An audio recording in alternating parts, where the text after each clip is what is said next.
اعوذ باللہ من الشیطان الرجیم بسم اللہ الرحمن الرحیم الحمد لأہلہ والصلاة علی اہلہا اما بعد فقد السلام علیکم ورحمۃ اللہ وبرکاتہ۔ آؤ کتاب پڑھیں میں المراجعات کا ترجمہ مذہب اہل بیت علیہم السلام پیش کرنے کی سعادت حاصل کر رہے ہیں، اور گفتگو پہنچ گئی تھی پیج نمبر 268 تک، جس میں جواب خط یعنی 21ویں خط کا جواب آپ کی خدمت میں پیش کر دیا گیا تھا۔ آج جو ہے گفتگو شروع ہوتی ہے پیج نمبر 259 سے 69 سے مکتوب نمبر 22۔ پھر 21ویں خط کے 21 کا جواب پڑھنے کے بعد سلیم البشری صاحب پھر اپنا خط ارسال فرماتے ہیں اور اس میں تحریر کرتے ہیں۔ یہاں آیت دلالت کرتی ہے کہ ولی سے دوست یا اسی جیسے معنی مراد ہیں۔ خدا آپ کا بھلا کرے، آپ نے میرے شکوک کو دور کر دیے ہیں، شبہات کے بادل چھٹ گئے ہیں، حقیقت نکھر گئی ہے۔ البتہ ایک کھٹک رہ جاتی ہے۔ بعض لوگوں کا خیال ہے کہ یہ آیت اس موقع کی ہے جہاں خداوند عالم نے منکرین کو دوست بنانے سے منع کیا ہے، جیسا کہ قبل و بعد کی آیات سے پتہ چلتا ہے۔ لہذا سلسلہ آیت قرینہ ہے کہ اس جگہ ولی سے مراد دوست یا محب و مددگار ہیں۔ اس کا آپ کیا جواب دیں گے؟ جواب مکتوب یعنی 22ویں خط کا جواب۔ سیاق آیت سے اس قسم کے معنی نہیں نکلتے۔ اس کا جواب یہ ہے کہ مطالعے سے آسانی سے پتہ چل جاتا ہے کہ یہ آیت اپنے ماقبل کی ان آیتوں سے جن میں منکرین کو دوست بنانے سے نہیں کی گئی ہے کوئی تعلق نہیں رکھتی۔ اس سلسلے سے اسے کوئی واسطہ نہیں ہے، بلکہ یہ امیر المومنین کی مدح و ثنا میں نازل ہوئی ہے، کیونکہ اس میں پھر جانے والوں کو آپ کی شجاعت سے خوف دلایا گیا ہے، آپ کی سطوت اور غلبے کی دھمکی دی گئی ہے، اور من جملہ ان آیات کے جن میں امیر المومنین کے سزاوار اور امامت و خلافت ہونے کی طرف اشارہ کیا گیا ہے۔ اس کے لیے اس آیت کے پہلے بالکل ہی متصل جو آیت ہے، یعنی یا ایھا الذین آمنوا من یرتد منکم عن دینہ فسوف یأتی اللہ بقوم، اے ایمان والو جو شخص بھی تم میں سے اپنے دین سے پھرے وہ یاد رکھے کہ جلدی ہی خدا ایک ایسی قوم کو لائے گا جو خدا بھی اسے محبوب رکھتا اور وہ لوگ بھی خدا کو محبوب رکھتے ہیں۔ مومنین کے آگے منکسر المزاج اور خاکسار ہیں، اور منکرین کے مقابلے میں قوت و طاقت والے ہیں، خدا کی راہ میں جہاد کرتے ہیں اور کسی ملامت کرنے والے کی پرواہ نہیں کرتے۔ خدا کا فضل و کرم ہے، وہ جسے چاہتا ہے اپنے فضل سے نوازتا ہے، اور خدا بہت وسیع علم رکھنے والا ہے۔ یہ آیت خاص کر امیر المومنین کی شان میں نازل ہوئی، جس میں آپ اور آپ کے اصحاب کی ہیبت اور شجاعت سے خوف دلایا گیا ہے، جیسا کہ خود امیر المومنین نے جنگ جمل میں اس کی صراحت کی۔ نیز امام محمد باقر و جعفر صادق نے بھی تصریح فرمائی، سالبی نے بھی اپنی تفسیر میں ذکر کیا، اور صاحب مجموع البیان نے جناب عمار، حذیفہ، ابن عباس اور تمام بزرگوں سے مروی روایات ذکر کی ہیں۔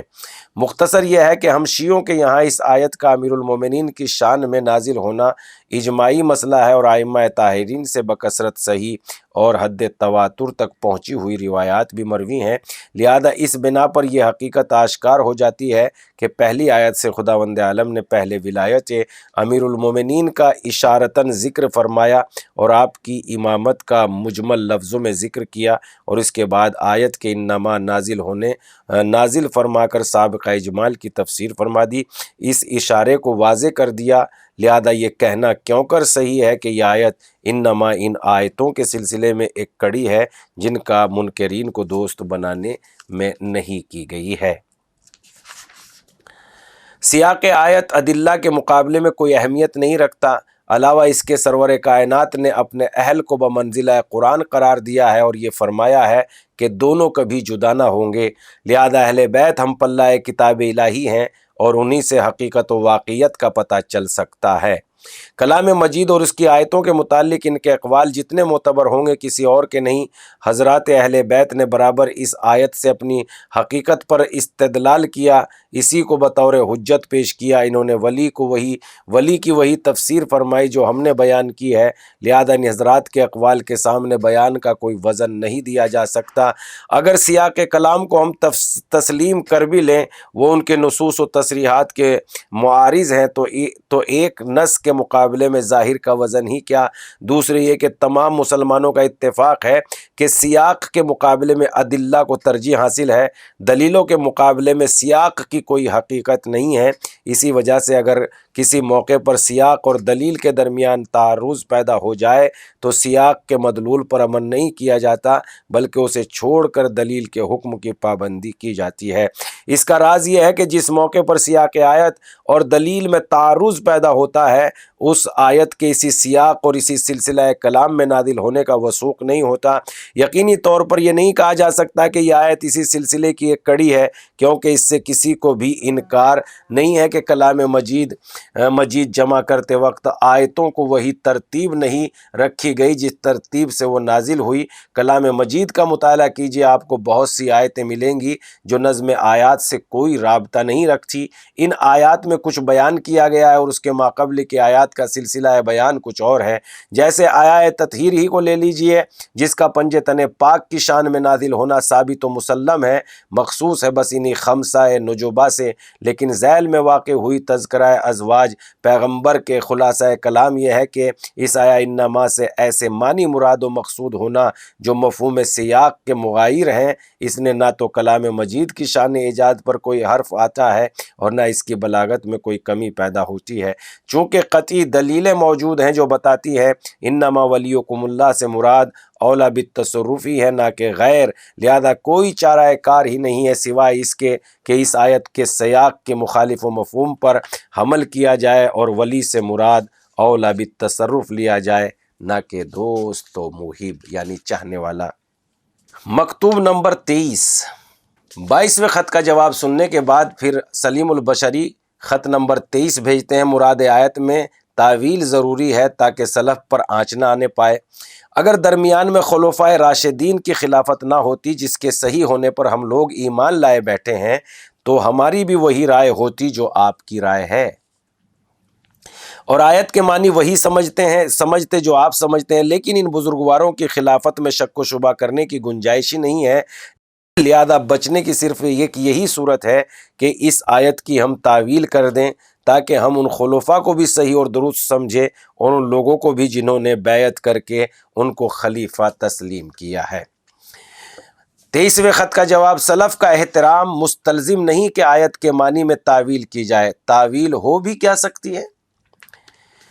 23ویں خط کا جواب لکھتے ہیں کہ خلافت خلفاء راشدین ہی کے متعلق تو بحث ہے، آپ جو بحث کر رہے ہیں وہ خلافت خلفاء راشدین ہی کے متعلق ہے، اس پر تو گفتگو ہو رہی ہے، لہذا ادلہ کے مقابلے میں ان کی خلافت کو لانا کتنی مضحکہ خیز بات ہے کہ ادلہ کو یعنی دلیلوں کو چھوڑ دیا جائے اور بس یہ کہہ کے بات آگے بڑھا دی جائے کہ چونکہ ہم اس میں کلام نہیں کر سکتے ان خلافتوں کے بارے میں، تو یہ تو بہت ہی تعجب آور بات ہے۔ اس کے بعد دوسرے یہ کہ ان خلفاء کی اور ان کی بیعت کرنے والوں کی صحت و درستی پر سمجھنے کے لیے کیا کب ضروری ہے کہ آپ ادلہ میں تعویل کرنے لگیں؟ آپ ان کو معذور سمجھ سکتے ہیں، اگر ضرورت ہوئی تو ہم آئندہ اس پر روشنی ڈالیں گے۔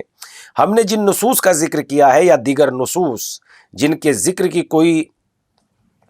نوبت نہیں آئی ہے جیسے نص غدیر یا نصوص وصیت، آپ ان کی تعویل کر بھی کیا سکتے ہیں، خصوصاً ان نصوص کے کہ جب بے شمار ایسی حدیث بھی تائید میں ہو جو بجائے خود نصوص صریحہ کم وزن نہیں رکھتی۔ نصوص صریحہ کو الگ رکھیے، صرف انہی احادیث پر اگر آپ انصاف سے کام لیتے ہوئے غور کیجئے تو صرف انہیں احادیث ہی کو آپ قطعی دلائل اور بین ثبوت پائیں گے جنہیں سوائے تسلیم کرنے کے کوئی چارہ کار نظر نہیں آئے گا آپ کو۔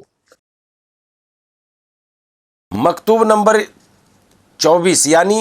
23ویں خط کا جواب پانے کے بعد سلیم البشری اپنے مکتوب نمبر 24 میں تحریر کرتے ہیں، مگر گفتگو پیج نمبر 268 سے شروع ہو کے 276 تک پہنچ گئی ہے، جو غالباً ہمارا وقت ہو چکا ہے۔ کل انشاءاللہ اس کے آگے ہم مکتوب نمبر 24 سے گفتگو کریں گے اور پھر آپ کی خدمت میں حاضر ہے، مگر مطالبہ آپ سے ایک ہی ہے اور وہ یہ کہ اس پروگرام کو زیادہ سے زیادہ لوگوں کی خدمت میں پہنچانے میں ہمارے مددگار ثابت ہوئیے تاکہ ولایت علی کو ہر پلنے والی کائنات کی ہر آگوش میں ان ماؤں کے دامن میں جو بچے پروان چڑھ رہے ہیں، ہم ولایت علی کو ان کے سامنے پیش کر سکیں، ایسی سعادت ہمیں مل جائے۔ مگر یہ ہوگا اسی وقت جب ہم ایک دوسرے کا ہاتھ پکڑ کر ایک دوسرے کی مدد اور محبت کے ساتھ آگے بڑھیں گے، ورنہ نفرتوں میں تو گھر اجڑتے ہیں،